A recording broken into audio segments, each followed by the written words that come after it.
Hello, folks, and welcome to Author Adjacent, a show about the journey from hobbyist writer to professional author. I'm your host, Michael Vatney. I'm sitting here today with Meric Moir, who is an author for tabletop RPGs. Most notably, he has a unique position working on the Cosmere RPG and is the co-lead on the Mistborn World Guide. Thanks for coming onto the show, Meric. Yeah, thanks for having me. Excited to be here. Of course. As always, the first thing that I like to ask is, how did you get into writing? What is your author origin story? um, I have a lot of writers in my family. Uh, it's always been writing. My mom is a published author. Oh wow. Yeah, my one of my brothers, my oldest brother writes poetry, and then my two middle brothers, the twins, are both rap musicians. And so there's always writing, there's always creativity, there's always stuff going on that way. My dad has written short stories as well, Hmm. and he's been talking recently in his retirement years about how he wants to finally write a novel. Um, but for me personally, I think uh, probably around 8 or 9 years old was when I started thinking like, "Ooh, I want to write. Like that's something I want to do." And I tried to write my first book. I'd say in grade 5, and it That's was ambitious.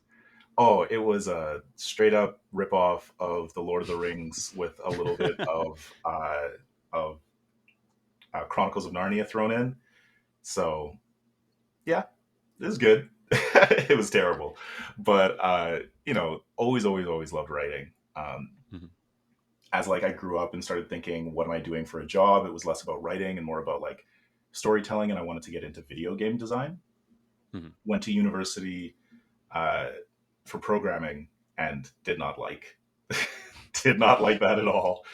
But a couple of years later, I went back to university for a professional writing program, Hmm. and that landed really well. And I kind of quickly got through that. It's a 4 year program, and then with like some of my computing science courses I'd done, I got the program done in about 2.5 years. And Wow, you just like, devoured that. yeah, I was like, I'm done with being in school. I'm getting this degree, and I'm going out and doing stuff. And I was doing production and print, uh, like print production and so on for the government of Alberta, and then moved into my current job, which is content writing, and just yeah, found my way into getting paid to write all the time, which is great. That is phenomenal. So you are a full-time writer and author then for like tabletop RPGs. This isn't like a Well, side gig for you. no, not quite. The tabletop RPGs is the side gig. My day job Okay. is content development for um, an international engineering company. And so I write web copy and review stuff from marketing people and practitioners all over the world. I have a team of 3 other writers, Okay. and yeah, so like my day job is writing and juggling style guides and enforcing best practices and publishing, Yep. and Yep. then TTRPGs is just like where I get to really push my creativity, but then bring in like all of the different skills from the various things. Yeah, I was kind of curious actually if writing for tabletop RPGs and the writing you do for work, does that overlap at all? Like, do you learn a lot of, or have learned a lot of like the technical sides of clarity and trying to be concise, and then bring that over? Yeah, that's interesting because I would say so. I thought we were going in a different direction with that question, so I want to hit both. But Please. the clarity and the conciseness that you have to do in professional or technical writing absolutely transitions or translates over into TTRPG writing very well. Yeah. Particularly when you're writing for for a company, when you're doing something freelance, because you're contracted to write X amount of words or less. Hmm. And so if you want to get your whole story out, you have to be concise, you have to be clear. And on top of that, it's not it's not a novel where someone reads at their own pace. It's a reference for someone who's actively doing something with their friends. Hmm. And so you kind of can't. write a story start to finish, you have to make it accessible for that person to be like, wait, who is this person they're talking to and what do they want? Right here, got it. 10 seconds later, we're back in the game, which is a different skill set from, writing a story start to finish. Um, and then the other part of that question where I thought we were going, uh, this last year, I've done a lot of world building, like Mm-hmm. just creating all of the backstory of the products that we're putting out. And my sort of like just being immersed in engineering case studies for 10 years has come through where I'm like, well, if they've got to put a dam here, like that's gonna affect this, and this is gonna go, and like I'm not an engineer and I don't know the mechanics behind those things, but I know the stories that we tell about them, that Yeah. a road connects a community and that changes both communities and those sorts of things, which really translates well into world building hilariously. That's actually really cool how it becomes interconnected between your essentially two different occupations. I didn't Yeah. expect that on the second one. Uh, so just real quick, actually, I feel like we should have addressed this beforehand. Um, some people do not know what TTRPG stands for. What would you define it as? By letters, it is a tabletop role-playing game, which that can also include war games or board games or things like that. But what we're using it for right now, and what I work on, is particularly pen and paper role-playing games, which are a collaborative storytelling game that you're playing with your friends. Uh, Mm-hmm. like it, People, there's so many ways that people define it, and I think one of the best ways is just to be like, you kind of imagine things with your friends and you all have a good time and you spend a couple of hours laughing and taking turns being serious. Sometimes Mm-hmm. you roll some fun dice, and then at the end of the night, like, hopefully you've got one or two good stories that you tell each other in inside jokes for the next couple of years.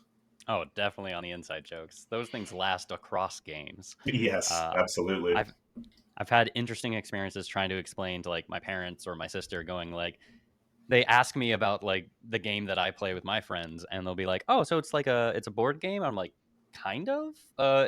It's more like group make believe that we just play once a week." And they're like, "Oh, do you win or lose every week?" I'm like, "No, it's the same game. We're just playing it for like 2-3 years, and then eventually it gets done."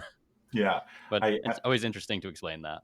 The best explanation I've ever seen of it was with Deborah Ann Wall on Hmm. on she went on a podcast with the podcast was Oh, called Real Ones, with the actor who plays the Punisher. Uh, yes, I know exactly what you're talking about. yeah, But continue. exactly.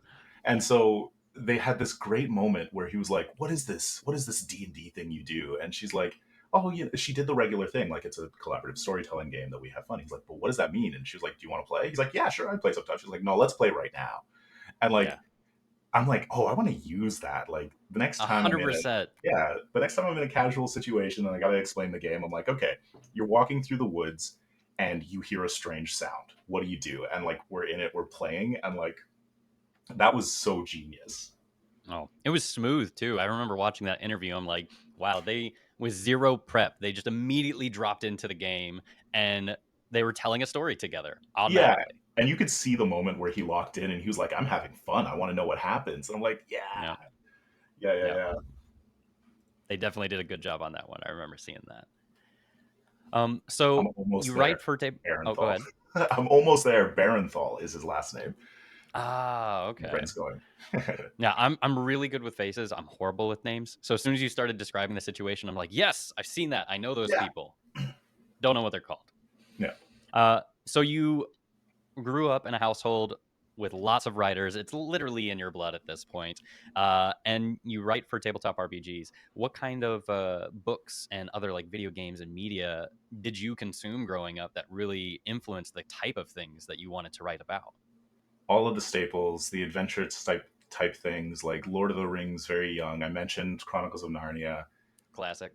Yeah, uh, things like Redwall. I read a lot Oh, of. yes. Yeah, Brian Jacques.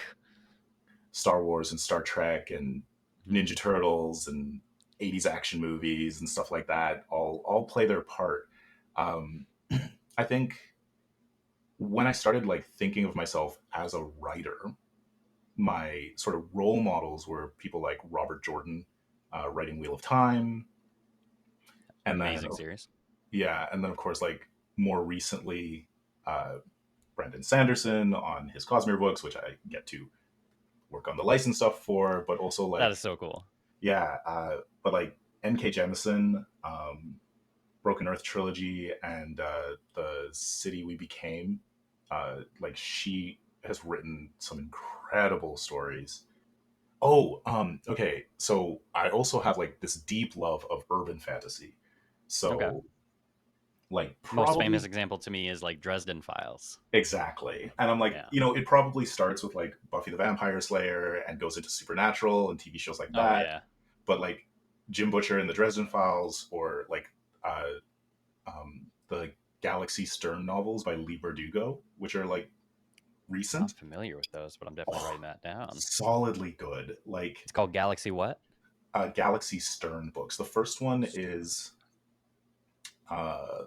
Ninth House, Ninth House. and Okay, then the found second it. was Hellbent. Yeah, incredibly good reads. They're like Dresden Files is urban fantasy heavy on the fantasy, Hmm. with like the detective bent and so on. And the Galaxy Stern books are like they're urban fantasy, but they're a little bit more like punk rock. They're they're dark. They're a little, oh man, there's very heavy mature themes, and the main character Mm. is she's very much kind of like the sort of character that I really like John Constantine, in the Hellblazer comics. Ah. Like just a damaged person who is sometimes doing the right thing and sometimes doing a selfish thing. Um, Hmm.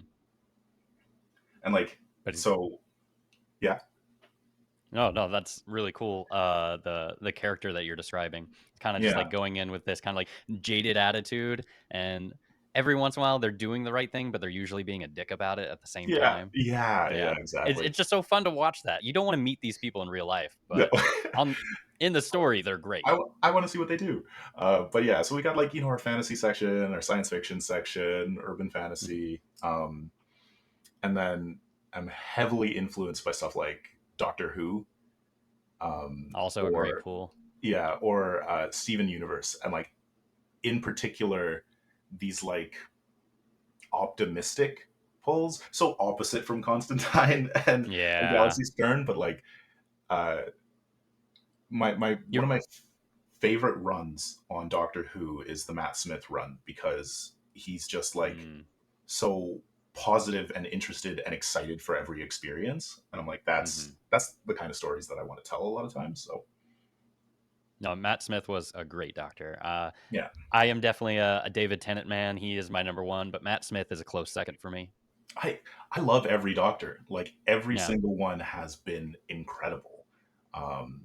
And Chutigawa is like knocking it out of the park. Can't wait for the next season. I love Peter Capaldi. I love Jodie Whittaker. Like they did incredible stuff with their takes on the characters. So Oh yeah, and they're all in. I love seeing different actors or different portrayals of the same characters. yeah, Sometimes it works out. I think actually a lot of times it works out really well when they really dedicate themselves and kind of like learn the character, but take them in a new different direction. Sometimes it doesn't work out, but you hmm, can't yeah. please everyone. No, you can't, and you shouldn't try. Yeah. So it sounds like you have a lot of fantasy and like sci-fi influences into what you work on. Is that also a lot of like what the rest of your family tends to work on? You said you have a family member that does poems, some that writes rap, which is kind of like lyrical poetry, Yeah, yeah. poetry with a beat. I'll give you that. Are they all also in that space? Or are you kind of just veering off into your own little corner over here? No, they're all in their like fandoms and nerderies, in Okay, their own interests. Like I definitely got a deep love of Star Trek from my mom, uh, nice. and like comic books definitely from all three brothers, um, and those sorts of things. I would say that I'm definitely more of the fantasy person of the family. I don't think that they're very well versed with, say, Lord of the Rings. None of them have Mm-hmm. ever read Wheel of Time or any Cosmere books. But They're like, missing out. yeah, well, there's only so many hours in the day, right? I know, and there's so Unfortunately, many books. There's so yeah, many stories that I want to exactly. consume. I've been trying to figure out who I need to petition to put more hours into the day. No one's Hmm. answering my calls.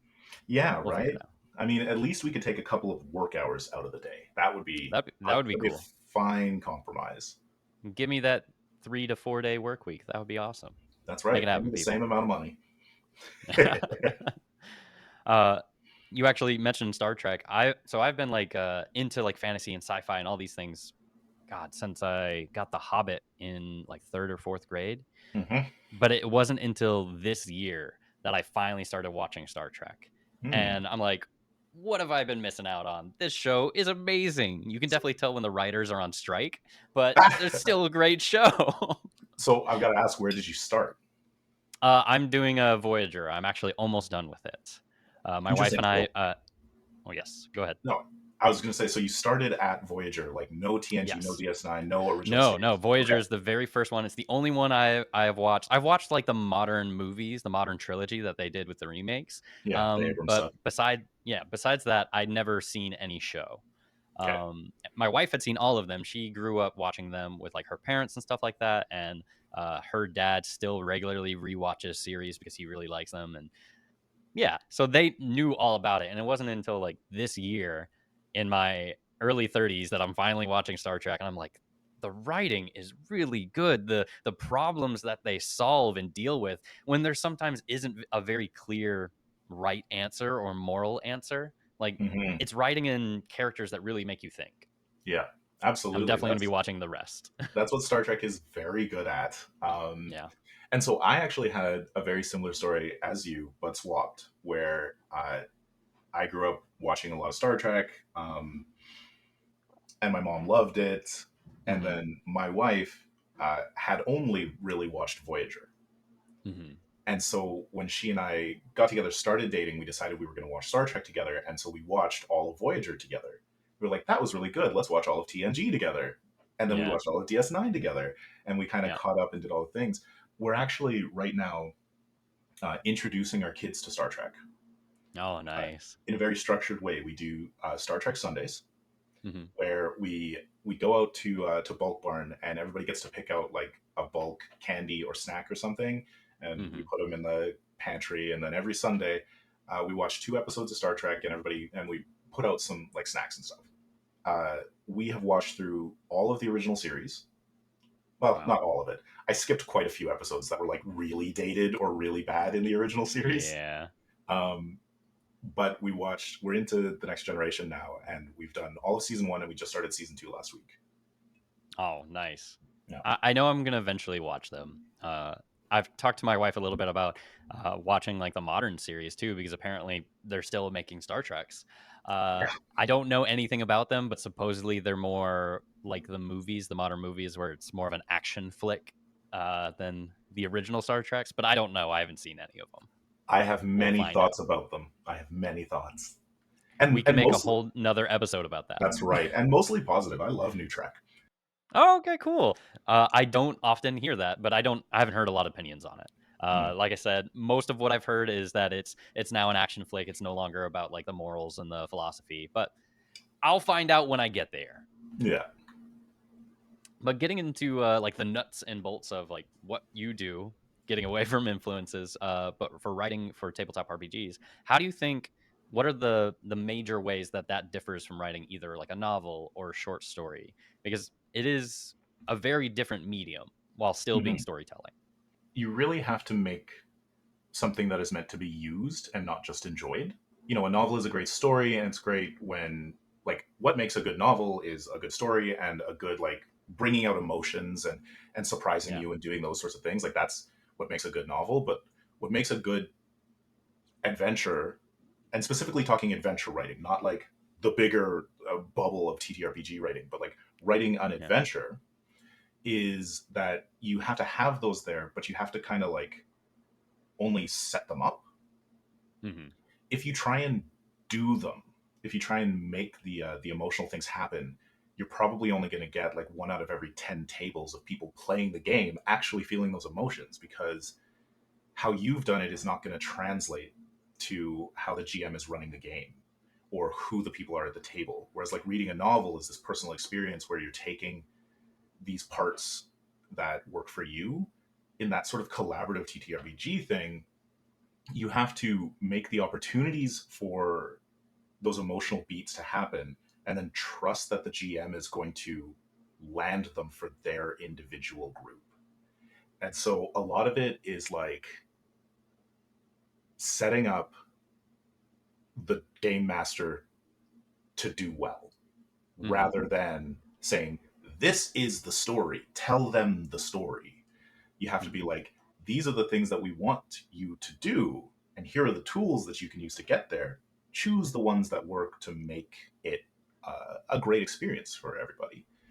A lot less of it is narrative beats of beginning, middle, and end, and a lot more of it is how are you going to curate the experience that we're looking for in this adventure. And like, it is a curated experience because like you say this adventure is a horror adventure, so we want them to be thrilled and scared and these sorts of things. So here are tools to get you to that feeling. Yeah, I like the way you put that with just giving the GM the tools and just trying to trust them to essentially finish the work that you are starting. Yeah, I yeah, like that concept, especially as like a DM. I would just love that idea. yeah, and I'm stealing a little bit from Brandon Sanderson, who has famously said that when he's writing a novel, he writes it. I think he says like 85 or 90%, Hmm. and then the reader takes it the extra 10% to like fill in those Yeah. gaps and create the novel in their mind. And to him, a novel is not completed until it's been read. Hmm. And so that really translates well over into TTRPGs. And I think it's a even bigger split where it's like, maybe it's only 3/4, like it's 75% of the way. Like we're giving you tools, we're giving you art, we're giving you ideas, but the choices and the laughs and the stories that are coming out of the table, that's that last 25%. It's probably some of the most important part. Yeah. You're creating the bedrock for them to ignite this story. That's something I think Brandon Sanderson is actually really good at in his writing, is giving you very little in the amount of words to fill in the space, to fill in a scene or a character. He'll just give you a little bit and your mind just fills in the rest of the blanks, which Mhm. I think is a little ironic to also say because he's also one of the most verbose writers. Giant books, yeah. Big old door stoppers. Uh Absolutely massive. So it's crazy that he can be so succinct and still paint these word pictures and then continue on for 1,000 pages into a story. Yeah. It's absolutely wild. It's like he's got both ends. You can essentially I think you can essentially say that novels are more of like absolute railroading, while writing for like tabletop RPG adventures is you have to really set it up, make it a little sandboxy to just here are your tools. Oh, look, you picked up out of the sand. Here's a hammer. Here's a chisel. You should probably hit it on that wall over there, or you can use it for something else. I don't know. Figure it out. Yeah, exactly. Like there has to be that freedom there. There's also different levels of it. Like Mm-hmm. if you're playing Dungeons and Dragons and you're playing literally in a dungeon, your choices are this door, this hallway, that hallway, and you have these very clear choices that you can do. If you take it into more of like a narrative storytelling point and you're dealing with political intrigue or warfare and you're talking with people, then the TTRPG designer's job is to give the GM enough tools to kind of like answer the questions that will emerge from play. Mm-hmm. But then you get to something kind of like Acton Cthulhu, which is meant to be like an H.P. Lovecraft, Indiana Jones mashup. Like it's got to be a pulp Yeah. horror, and you expect more railroading there because you want to cut to the action. Mm-hmm. You want it to feel like an Indiana Jones movie, a Jason Bourne movie, a James Bond movie, where like, okay, we have this super cool scene and we learn a couple of things and we do something dangerous and we see something scary. Well, now we don't go to the tavern and hang out. Yeah. Now we cut to the plane ride where we're flying and we're looking at all of our stuff, and then people or monsters like attack the plane, like, and you cut to the next action sequence. So like some games have an inherent opt-in of, I Hmm. understand that this is going to be more railroaded because we're looking for a particular experience, and like getting to understand that uh, helps, I think, with the particular markets. Like the people who are playing Achtung Cthulhu want that experience. That doesn't really work when publishing for a D&D adventure. Uh, Yeah. the D&D people want to say, you know what, I don't like this NPC. I'm going to wander away from them. Yeah. They want a So more personalized story. yeah, and so that's like an interesting thing with some of the properties and the licensed things. Star Trek kind of hits a little bit in the middle there, but Hmm. still tends towards a little bit more of like big scenes and big ideas. The Star Trek tabletop RPG. Yeah, Star Trek Adventures by Modifius Entertainment, who also does Achtung Cthulhu, and so I've written two things for them now. One is right here. That's the Oh, nice. new Star Trek Adventures Second Edition starter set. Give it a grab. Put it up on that Oh, camera, man. yeah, sure. Show it to the people. There it is. Oh man, that's a beefy book. So this Oh, is the the box box. set. Yeah, starter set. So this one is Nice. That's um, beautiful. oh, it's gorgeous. And inside, like, there's some maps, there's some dice, some token sets. The dice Okay. are quite pretty. Oh, nice. Um, So for your part in creating that, like, yeah, what did you do exactly to make your contribution? it's actually a super fun story where basically uh, I had run Star Trek Adventures actual play on my YouTube channel. Hmm. Um, and I had a lot of fun with it, and I got some like interest from Modifius. The line manager Jim Johnson dropped into our Twitch stream and was like, "Hey, this is really cool," and Nice. I'm like, "Yeah, thanks for coming. This is amazing." Oh my god. A little Yeah, and starstruck then for a second. yeah, exactly. And then so like I got him on my podcast and interviewed him and asked him stuff, and then asked like, "Hey, are you looking for freelancers?" And he's like, "Yeah, yeah, yeah. Send me like ideas you have and so on." And I had a really cool idea, which I still can't talk about because it's not Okay. out yet.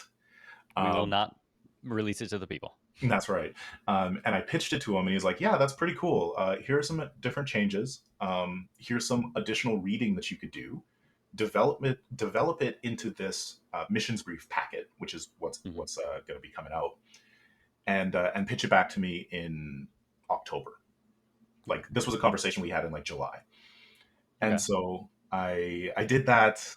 I pitched it back to him in October, and he's like, "This is really cool. I'm going to hire you to write this. However, do you have Mm. time to write a quick adventure in the next month?"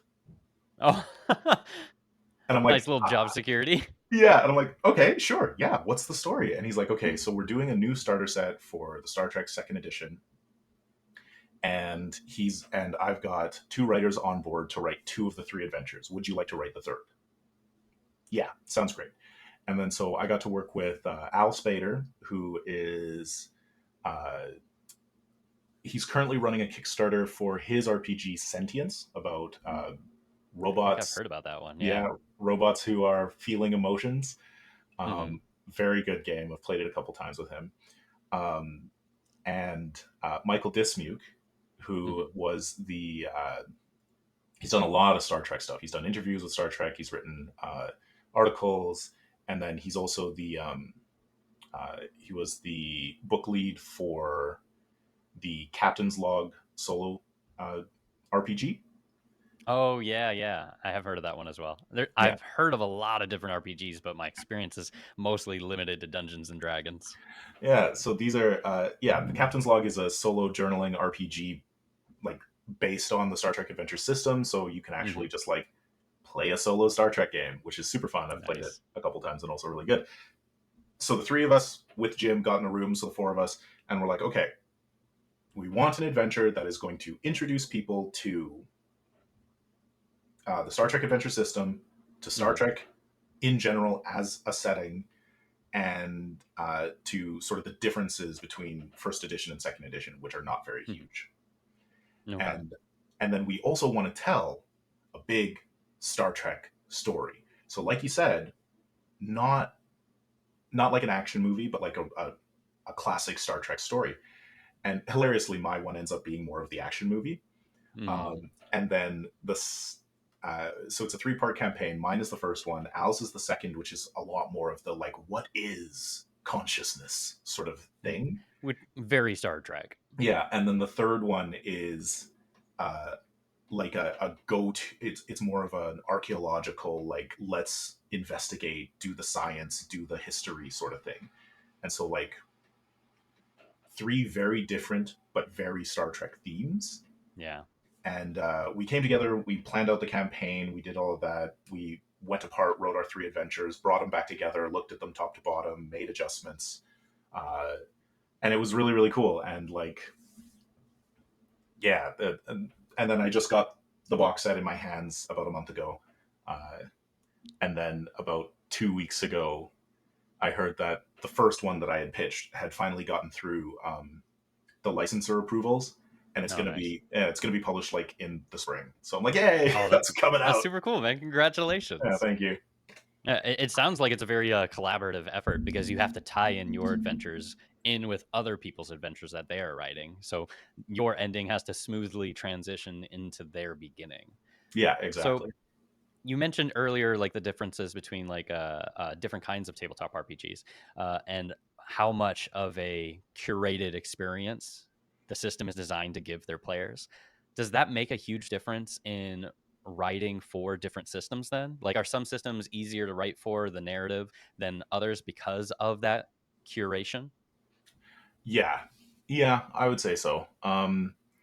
I find 2D20 games like Acton Cthulhu uh, and Star Trek Adventures to be easier to write for Hmm. because they've done something very interesting with their system where if people are familiar with Fate by Evil Hat uh, Hmm. Productions or the Dresden Files RPG, um, you Everyone's got one. yeah, exactly. So you create these like words or phrases that hang a whole bunch of mechanical complexity on themselves. So Hmm. sometimes they're called truths, sometimes they're called traits, but the idea being you can say the room is on fire. Hmm. And it's a descriptive thing. We know that the room is on fire. You can interact with it in another couple of ways, but you don't have to define it mechanically. So, like, where in Dungeons and Dragons, you might say the room is on fire in these squares, and you take 2d6 damage when you walk into them. You don't have to put all those words in. You just say the room is on fire. It's a trait, and then it leaves Hmm. it to the GM where someone says, "Oh, I run across the room," and they say, the room is on fire. Hmm. Therefore, it's more difficult, or you can't do it, or you need to do this test instead of that test. And Yeah. it takes a whole bunch of like understood detail and nuance and complexity in a scene and lets you put it into just like 4 or 5 words, which allows you to tell more complex stories in a shorter amount of space. Whereas something like, writing for the Cosmere RPG, it's targeted more towards like a Dungeons and Dragons or D20 audience, people who are Hmm. coming in from those games and want to play in Sanderson's world. And so we're being familiar to them. When we say there's fire in this room, we put a grid map out, we say where the fire is, and we say, you have to make this test to go through it. Yeah. Um, it definitely does mean that a game like Star Trek Adventures or Achtung Cthulhu requires more of the game master. Yeah. They've got to make those judgment calls and feel comfortable, like improving in the situation. Hmm.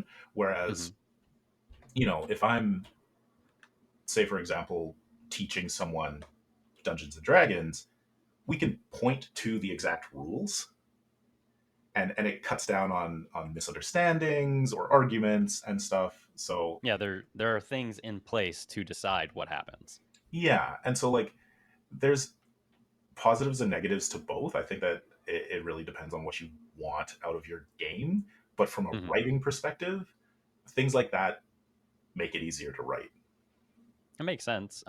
You have more control in those situations as the writer because it is a more curated experience. Those Mhm. examples that you gave, but two, it also, like you're saying, it unloads a lot of the nitty gritty, the minutiae onto the GM, and Yeah, that's part of the fun for them. Yeah, and one of the things that 2D20 actually does not as well Hmm. is that then the mechanical complexities also shrink. And so where some people get a lot of fun building a character in D&D, like I'm going to take this level here, I'm going to take this feat here, I'm getting this magic item, you lose a bunch of that in something like Yeah. 2D20 where the rules are a little bit less because uh, um, a beginning character is not very different from an end campaign character. The talents give you like a couple of extra things, but they don't increase your power. And like in Star Trek, for example, an ensign, Hmm. beginning officer, can make the same role that an admiral can make and maybe succeed better. There isn't a power curve in those types of games. So if Yeah. you're looking for the superhero D&D Star Wars power curve story, you don't get those in Achtung Cthulhu or Star Trek. Yeah, most of that stuff is it's flavoring Yeah, around the story that you're telling, as opposed to like number crunching mechanics. as opposed to the fact that I'm level 15, I get to roll 10d8 now.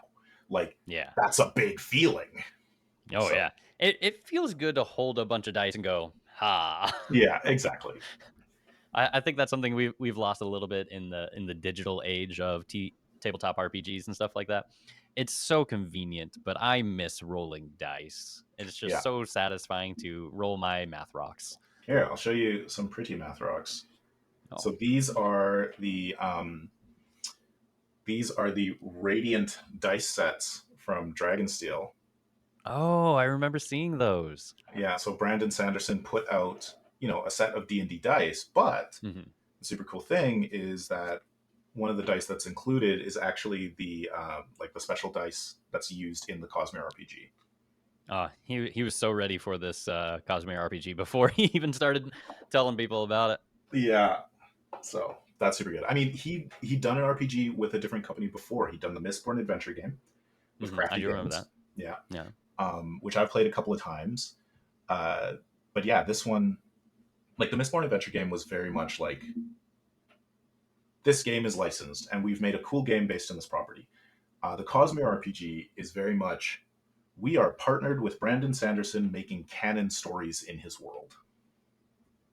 That's absolutely fantastic. Like you don't get this opportunity to really work with the creator of the IP very often. Yeah, Like with all these tie-ins with like the Dresden Files TTRPG, the Star Trek one, like you don't get a direct line to the tap yeah, as you do no. in this situation. So I'm very interested to see like what kind of things you guys create and what kind of stories are going to be in this game.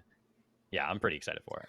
I mean, I gotta plug Stonewalkers. How much have you followed the Cosmere RPG, like the Kickstarter and those sorts of things? I know some of the news, like a lot of the highlights, but I do not know a lot of the details. So please tell me, tell the people. Yeah, so number one TTRPG Kickstarter ever, number three Yes. Kickstarter ever, like just breaking all of these records, really surprising us, very exciting. Like for me, I got brought on a little over a year ago to write one adventure, Hmm. and I'm like, this is the best thing I've ever gotten to write. Like it was a wild sort of like fall and winter where I was like, I am writing on Star Trek and I am Hmm. writing in the Stormlight archives. I don't know what's happening. And I was Life is having, good. yeah, life is good. And I was having so much fun with it. And so I got to write one adventure. And the coolest thing was I got to write it set in Rathalas, in a city that is, uh, Yeah. yeah, quite important to the third book of the Stormlight Archive and the history and so on. But that adventure that I got to write is the third adventure in a full campaign called Stonewalkers. Hmm. And the pitch for this campaign is one of the things that really got Brandon Sanderson to want to do this particular thing with Hmm. Brotherwise Games, who makes it. The idea is Brandon Sanderson and his head of narrative, Dan Wells, had a sort of loose thread in the Stormlight Archive novels that they hadn't had time to explore. Yeah. And so they went, the role playing game can tell this story. And so they wrote an outline of what happens uh, to this particular. And I'm like, uh, we say enough of it around the Kickstarter and everything, but basically the question is what happened to an honor blade. There is an honor Mhm. blade that is missing, that goes Yep. missing in early bits of book two, and you're like, what is like, where did What this happened go? to it? Yeah, Yeah.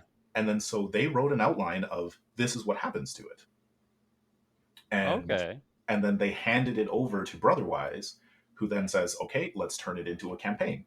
And so you play as the characters who are sort of sent to find it and return it. That's cool. Yeah, I and like that a so lot, actually. over the course of this campaign, like we talk about, if you're sticking to canon, Mhm. this happens, and this happens. But you're at your own table, like play whatever you want. But when you have Stonewalkers in your hands, you know what Brandon thought was going on behind the scenes, how the sword um, travels from where we last see it, technically at the end of book one, to where Mhm. we see it again later in the series. Yeah. Yeah, having recently read Wind and Truth, it's actually very interesting to hear that there are answers to what happened in that in between space, and we can go find them by playing the tabletop RPG, which is, I think, going to be very exciting for Cosmere fans because I think so. that's the big draw of the Cosmere in general. It's just the interconnectedness of everything. How Yeah. Scadrial and Mistborn interconnects with like Stormlight Archives and everything that's going on there, and all the worlds Mm. in between. Oh, yeah, I'm very excited to see when it comes out and hopefully get a few people together to play it. Yeah, I mean, it's got some great stuff going on. We're super excited about everything that we're doing, and like I I am running a project right now that is Stormlight, but I'm so involved in Mistborn right now that that's where my brain is all the time. Um, but it's been really cool, and it's very interesting to see like where we're going after, because what we've talked about is like additional settings, going to um, talking about world hoppers, or going to Mhm. Warbreaker or Elantris, and Oh, like, I love Warbreaker. yeah, so all of those things are, down the road. Well, that is absolutely fantastic. I'm very excited to see it come out. It looks like we are running towards the end of our time. Mhm. So first, I want to thank you for coming onto the show. I really appreciate it. This is the first like video interview that I've done since switching from audio only to podcasting to video. So definitely appreciate it. Working through all the kinks here. But please tell the people, remind the people who you are and where they can find you on socials and everything you got going on. My name is Meric Moir. I actually, we didn't talk anything about the Expanse or Fantasy Age, which are some of the things that I'm doing on that sort of side. Mhm. So, like on social media, Maybe you we can can do a find me. part two. Yeah, who We'll see. knows? There you go. I had a lot of fun. I would be happy to do so. Um, Excellent. on socials, generally Meric Moir or Meric.Moir. Generally, mostly on Blue Sky right now. Mhm. Um, but also Skyhammer Press at Blue Sky, or on Twitter or Moonbeam or YouTube. Skyhammer Press is my streaming side, where for a couple of years we did one shots and so on, but we also ran a long running The Expanse RPG campaign, um, sponsored through Green Ronin Publishing, who does The Expanse. And then we're currently running a Fantasy Age campaign set in my own custom world, which is a diesel punk fantasy world. It's Uh, cool. yeah, having a lot of fun with that. We just put up our third episode. So those are all up on YouTube, on like youtube.com/at Skyhammerpress. Yeah, I mean, stuff that I'm working on is mostly the Cosmere RPG this year. Like the Lydia Swen, who is the lead writer on the Cosmere RPG and Mhm. launched the Mistborn World Guide. She is sort of taking on some exciting new roles, and we're transitioning the Mistborn World Guide to be my project. And so I'm going to take that to print this year, which is super exciting and really cool. One of the things that we're doing with that right now is we're setting up timing and meeting with the graphic designer and the art director to figure out like Ooh. what art goes where, and it's like incredible because one of the coolest things about the Cosmere RPG, like I'm here for the writing and the Yeah. stories and all of these things, but one of the coolest things is how canon all of the images are. Every art piece that comes out in the game has to go to Brandon Sanderson's company Dragonsteel for review, and um, there's some give and take there with the idea that Brandon doesn't really like to canonize the look of characters because he Hmm. wants readers to put their own spin on it. Like Adolin Colin looks different to everybody who's reading him. Yeah. But in the RPG, we get to canonize a lot more of the sort of like locations and like the Spren in Stormlight and like all sorts of things like that. So one of the coolest things that I've seen coming out of the Mistborn stuff is the look of the Era One Canton buildings, which Oh yeah. which are far more